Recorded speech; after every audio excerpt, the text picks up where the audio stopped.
Looking at the motionless monster, they realized that the creature was not invincible after all. Just moments ago, the two had driven to the hospital to collect supplies. They needed to find medicine that could kill the monster as soon as possible. The hospital was now in ruins, and several dried-up bodies lay on the ground. What was worse, the first medicine cabinet didn't have the drugs they needed, so they immediately headed to the operating room. However, just then, the woman's compass suddenly began to spin. This meant the monster was approaching them. Without time to think, Jack immediately packed the necessary medicines and they ran out. But an accident occurred at that moment.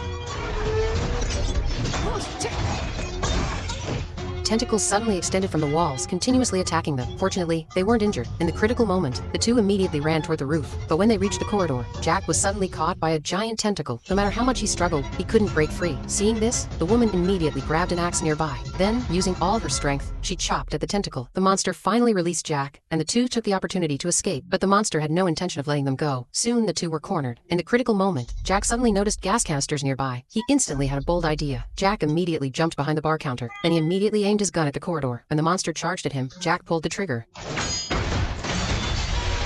The monster was instantly blown away by the powerful shockwave. This made them realize that the monster could indeed be killed. The woman's hope was instantly rekindled. She believed she had found a way to kill the monster. The woman asked Jack to take her to the laboratory. Eventually, Jack agreed to her request. They immediately got in the car and headed to the laboratory. However, just as the two left, the monster from earlier suddenly awoke. Soon, the two arrived at the laboratory. Anna immediately applied a special liquid to the bullets, then loaded them into the gun and pulled the trigger at the monster's scales.